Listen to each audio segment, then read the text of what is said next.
epic passion, bold faith. You don't want to miss a journey to recover hope, life. Your story begins here.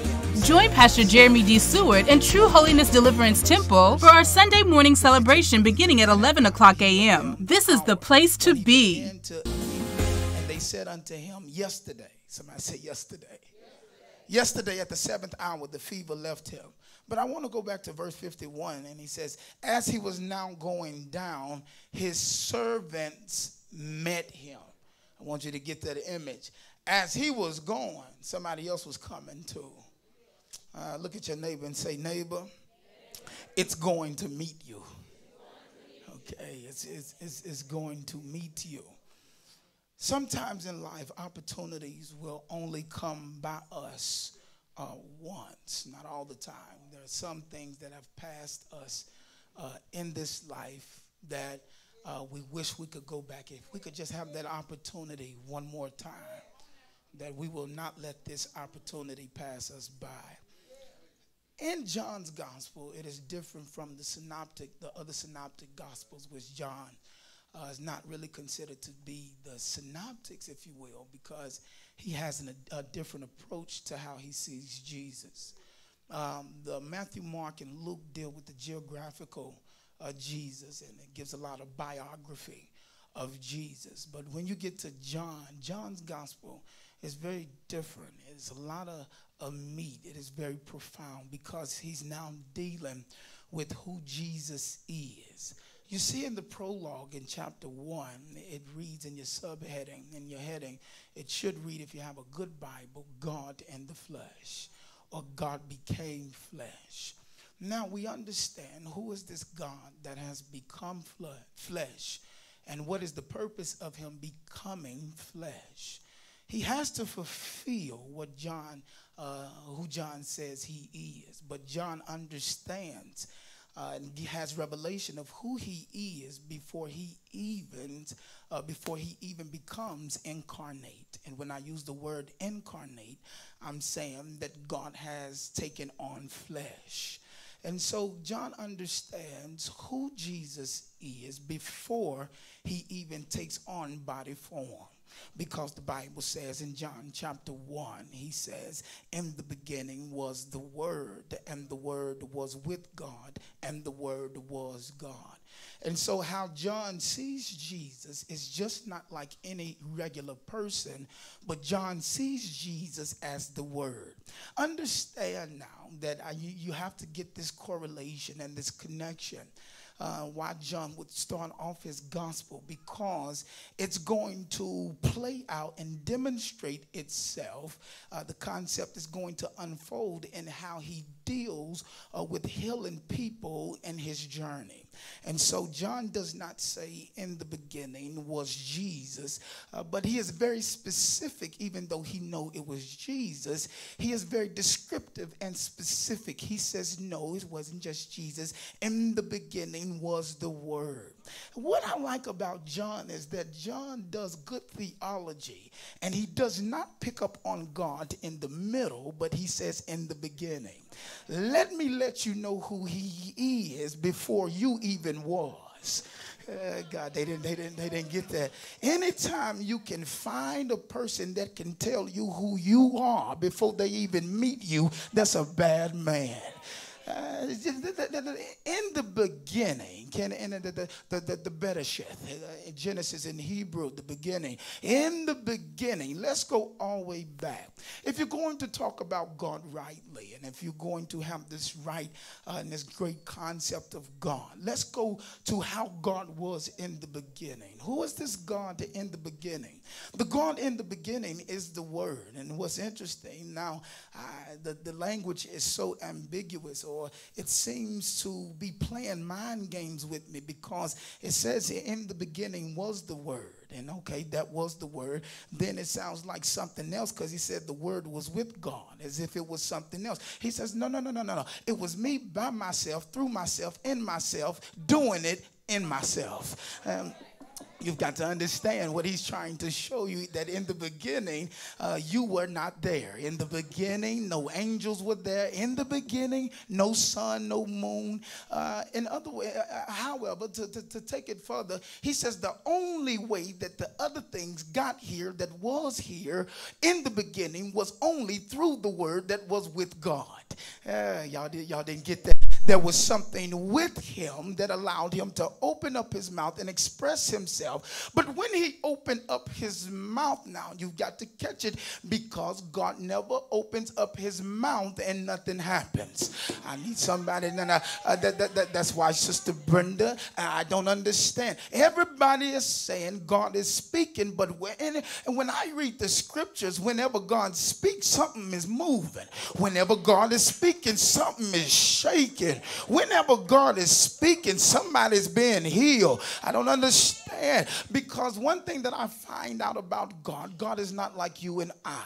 He is not very verbose, and he does not waste words. Whenever God opens up his mouth, he opens it up with a purpose. He doesn't open his mouth unless there needs to be healing. He doesn't open up his mouth unless there needs to be a deliverance. In other words, if you're saying God is opening up his mouth, that means somebody must need him. And as I look over the audience this morning, God's got to be speaking on the theme of healing, because that's all we've heard this morning. God healed this sister. God healed this brother. God healed this family member. God, I need you to tell yourself, God's speaking. God's speaking. Somebody say, well, I don't know if he's speaking. I didn't hear him. You didn't hear him because you're too busy with the things of the world. You didn't hear him because you're talking too much. Sometimes it's best just for you to be quiet and just say, God, what you want to do? God, what you want to say? God, where you want me to go? When was the last time you just went in your prayer closet? And when was the last time you came down to the altar and grabbed onto the horns of the altar? And because you get so depressed sometimes, we just got so much to tell God. And God said, wow, you got so much to tell me. I got so much to tell you too. I'm sitting here trying to tell you no weapon formed against you shall prosper. But you done got caught up in depression. You don't even hear what I'm telling you. God said, I've got so much to tell you too. I was trying to tell you yesterday that what your enemies did against you, it ain't gonna work. But you didn't hear it because you got so caught up in your own troubles. You got so caught up in your own confusion. And sometimes you just gotta learn. I got to wake up out of it and tell God, God, what you doing in this situation? I dare you to look at your father right now and say, God, what you up to? What are you doing that I keep complaining about? What is it that you're trying to turn around that I won't step out of your way and let you work out? And that's why you've got to understand. That's why John said, in the beginning was the Word. The Word was with God, and the Word was God. And so what you begin to see is that the Word and God is inseparable. You cannot say that you got a word and you don't got God, and you can't say God that you got God and you ain't got a word. And so in what I'm trying to tell you is that whatever situation that you're in now, the doctor, now I understand better now when it says that he will never leave you nor forsake you, because now I understand the reason he can't leave me, neither can he forsake me, is not only because he's faithful, but it's because if God is on the inside of me, that means I've got a word to go with God, because you cannot separate God and word. And so that means if I've got a word, that means God is on the inside of me, because you cannot separate word and God. And so anytime you get in a storm and you said God is with you, then you also got to understand he's got to have a word too.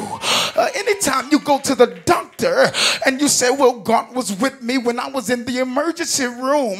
Well, if you said God is there, you've got to at least acknowledge a word is there too. What you need to say, God, while you here, reveal the word that you have for me in this present moment. The Lord is a present help in the time I ain't got no help in. I thought I had some Bible readers in the house.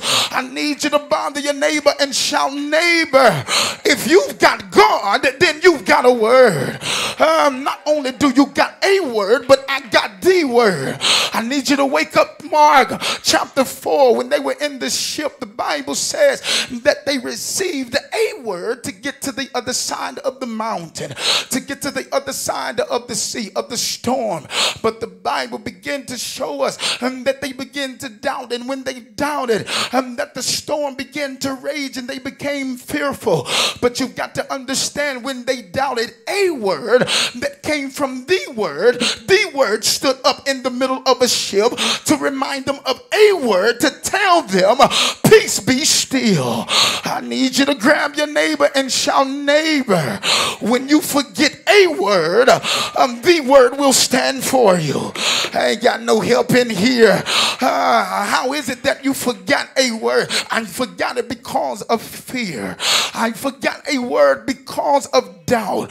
I forgot a word because I had my eye on the storm, and I had my eye on the situation more than I had it on the God of my word. And so the Bible says, in the beginning was the word. In other words, he's telling you, God, I was riding with Brother George, and God, we just began to talk about God. And he says, I got something to tell you, Pastor. I don't know why George gets it in him, but from time to time he thinks he can challenge me. He thinks he can challenge me. And George began to say, because what John does, John shows that God just didn't do like you. He just didn't roll up out of nowhere and appear.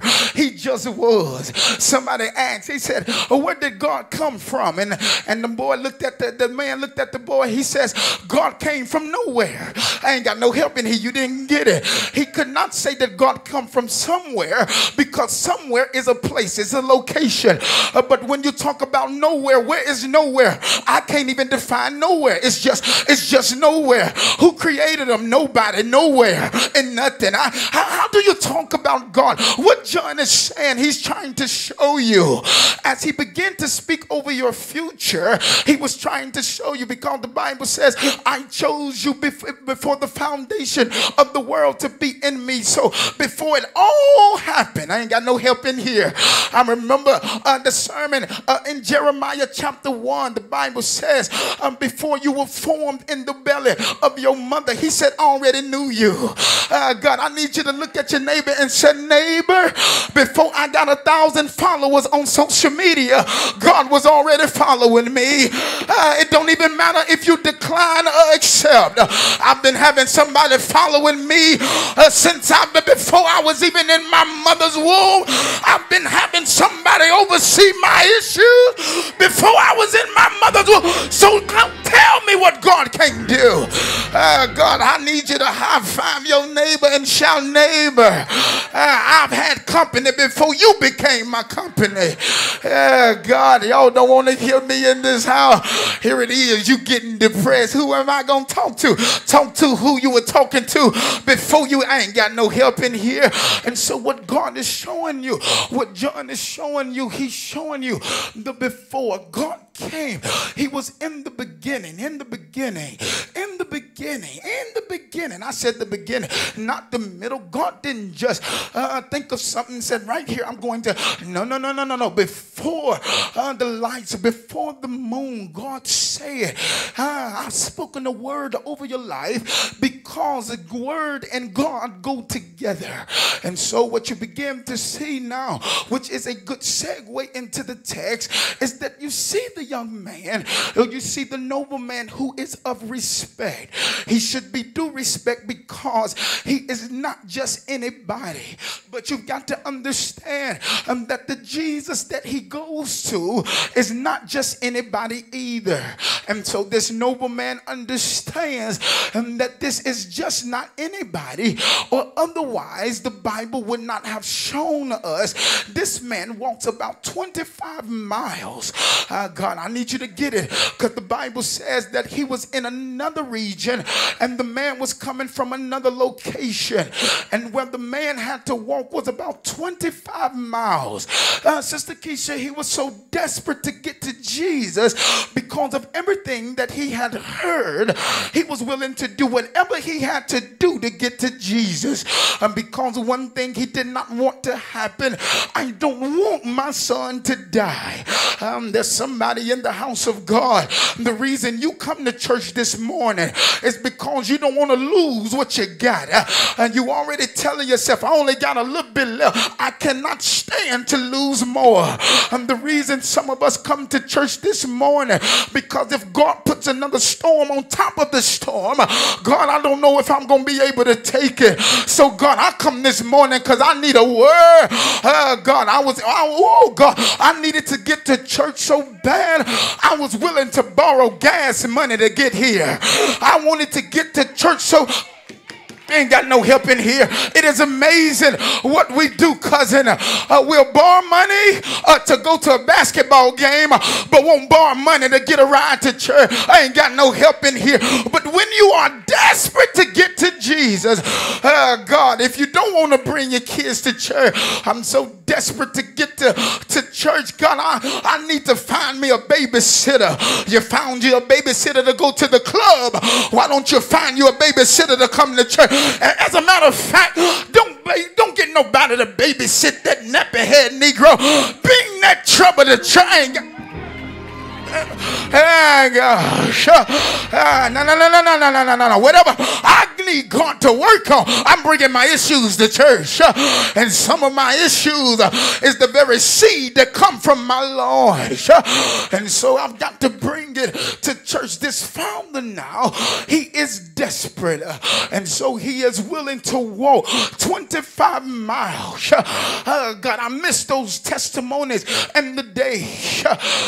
God, I remember my father telling me with the same old suit, my sister, him and my mother would walk to church. God, I ain't got no help in here. Now we so caught up in what we have on. We said, I'm not walking to church. I'm going to be stinking by the time I get there. But when you need something from the Lord, your mind ain't on how you smell. And now don't get it twisted. Take care of yourself. But at the same time, what I'm trying to say is, because I know some of y'all just, no, the devil is a lie. Because the Bible says sin stinks in the nostrils of God. God, that was just a joke. And so what we begin to see here is the word from the beginning. And what he's trying to show him, I'm willing to walk 25 miles to get to Jesus. But one thing that Jesus does, and that is very bothering my sister, is that he sees the desperation of the man. And when he sees the desperation of the man, Jesus looks at the man after the man said, Jesus, I need you to come to my house. And when the man told Jesus that, Jesus didn't even consider what he said. If you don't hurry up, and my son is going to die. But Jesus looks at the man. He looks at that man, the noble man, and he began to tell him, Jesus said unto him, he says, unless you see signs and wonders, you won't even believe in me. But you've got to understand the you in the Greek here. When he says, except ye, except you see signs and wonders, you've got to understand the you in this sense. In this paragraph is not singular, but the you that is in this particular pericope is plural. Because when he used the you, he was not only talking about the man as an individual, but he was talking about the Jews collectively. He began to tell them, you the Jews, y'all got a problem with your faith. God, I need you to look at somebody and say, can I be real with you? There were times in my life I had a problem with faith. Y'all ain't gonna be honest. I know when they told you you had cancer, you just believed, no, the devil is a liar. When I thought about mama them dying, I said, Lord, please don't let me die. When I think about what run through my family and understand that it could be me, but then on the flip side of that, I know the God that I serve and understood that the wounds that were across his body, he died for to heal my body. The devil is a liar. I'm trusting God and knowing by his stripes I am healed. I don't care what daddy died with, I'm healed. I don't care what my brother got, I'm healed. I don't care what auntie them had, I'm healed. God, I need somebody to tell yourself that curse got to stop with me. God, y'all not talking back to God in here. It's got to stop with me. Well, my grandma was a schizophrenic, so it just running on the devil is a lie. Because since I've been baptized in God, I went down, the old creature came up and knew her. So in other words, there was a blood transfusion. So now I got a different DNA. God, I got healing in my DNA. I got a praise in my DNA. I got a worship in my DNA. God, high five your neighbor and say, neighbor, I got bad news to tell you. You tested positive. God, but they don't know what you tested positive with. I tested positive for a praise. I tested positive for a healing. I tested positive for a breakthrough. So if you see me dancing, you don't understand the results I got back. God, I need somebody just to celebrate right here and give God some worship. Open up your mouth and say, Lord, I thank you for everything you did in my life. Somebody shout glory. Glory to God. Jay, I'm too early, man. I'm sorry. And so I've got to deal with the word. What is the significance of John dealing with in the beginning was the word?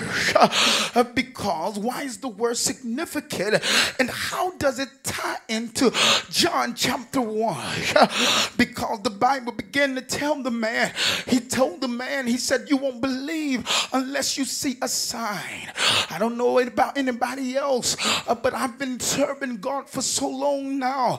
I don't need God to show me another sign. I believe him because of what he already done. God, I got history with God. Now don't get me started on my history and my resume, because I got to tell you what God just did for me. Baby, I ain't even got to go to last year. Let's just deal with what he did in January. Let's just deal with what God did in the month of March. And so what I saw what God has done, it has built my faith. And so now Jesus, the man looks at Jesus and he begs Jesus. He says, Jesus, just come to the house. And so you've got to understand, Jay, he is not going to leave until he got what he needs from Jesus. Looks a lot like Jacob. I'm not going to let you go until you bless me. There's somebody in here, your goals and your dreams are waiting on you. And some of y'all gave up on the first rejection. And God told me to tell somebody, God, don't settle for the rejection, but let the rejection build your faith. You've got to know how to talk back to the rejection and say, maybe that wasn't for me, but because I know what God did for me from the beginning, he's got something for me. And maybe it wasn't that, maybe it wasn't that, maybe it wasn't that, but baby, can I tell y'all something? You gonna know when it's yours. God, it's just gonna fit right. It's something about it when you get to it, it's just gonna look right. It's something about it when you get to it, it's gonna get in your spirit. It's gonna be something that happened that you can't explain. It's gonna be stuff you didn't even put an application in for, because you didn't even know it was out there. But God said when you see it, you're gonna know it's yours. It's going to call your name. It's going to call back your name. Ain't got no help in the house. Look down your row and shout, neighbor. You going to know when it's your blessing. As a matter of fact, I like to take it even further. I'm going to know if it's my blessing even if it ain't got my name on it. Because it's just going to feel right. It's just going to look right. Can't nobody wear it but me. It's going to fit like Joseph's jacket. Because the Bible says that the coat that Joseph had, it was a coat of many colors, but nobody could wear it because it was for him. What I didn't understand, Kasha, is why they're fighting him over a coat that they can't wear.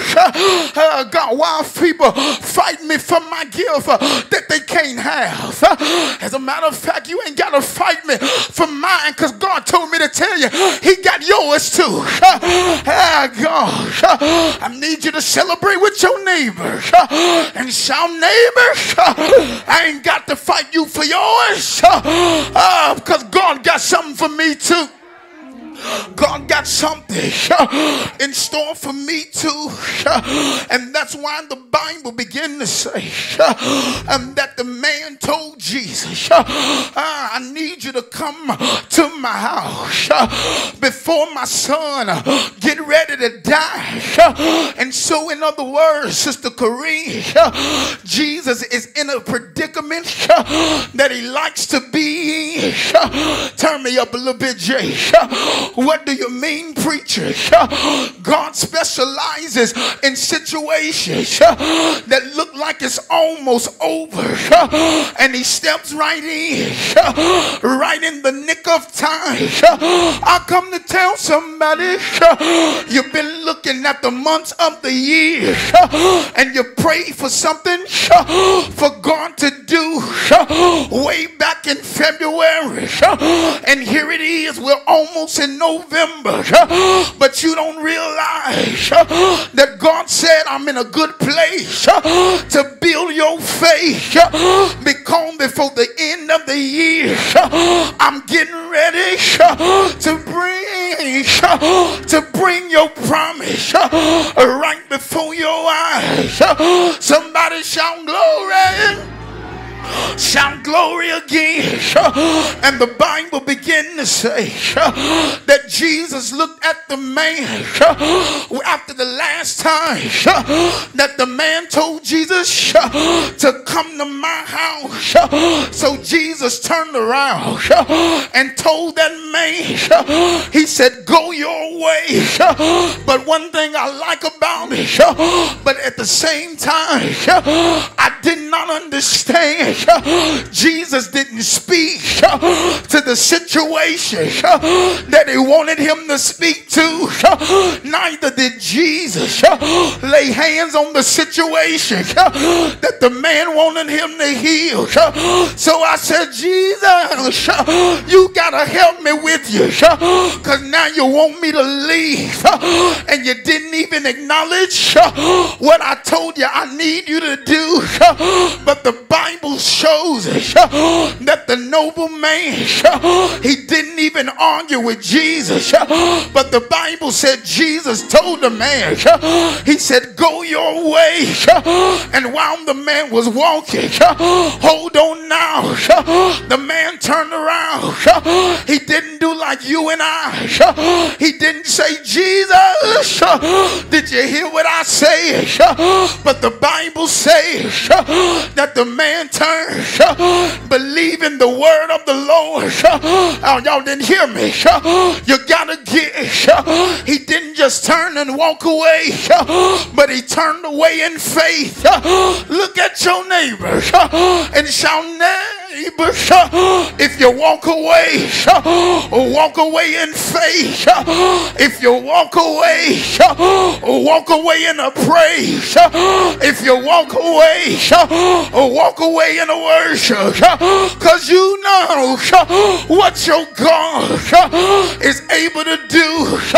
And so wound up John chapter 1 tie into John 46 the story of the nobleman. I'll tell you how, because Jesus is showing. He said, I'm so omnipresent, and he said, I'm so omnipotent, that John already told you that in the beginning was the Word, and the Word was with God, and the Word was what God. And so what he did, John did good theology. He understands. I understand now that before the nobleman had his son had already been spoken over. So in other words, I ain't gotta touch him because I already touched him. All I gotta do is release the word. Grab your neighbor by the hand and shout, neighbor, God's getting ready to release your word. Do you know what the word is? It's go your way. Do you know what the word is? It's already done. Oh yes, yes,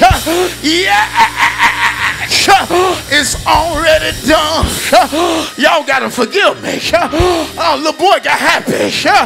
And the Bible says that the word, when he walked away, the Bible says that he walked away.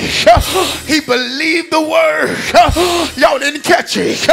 The Bible says when he walked away, he believed the word, which ties to John chapter 1. In the beginning was the word. So the word he believed was a word that was from the beginning. And the word from the beginning was so connected to your right now that when he spoke it now, it left the beginning and entered into your present. But God said, he said, not only did the word leave the beginning and come to your present, but the word left the beginning and went to your future. I got Bible to back it up. For I know the thought that I think toward you. Thoughts of I ain't got no help. Y'all gotta help me preach it.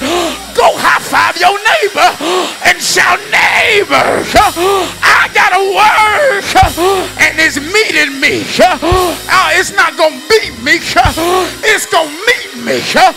It's not gonna leave me. It's gonna meet me.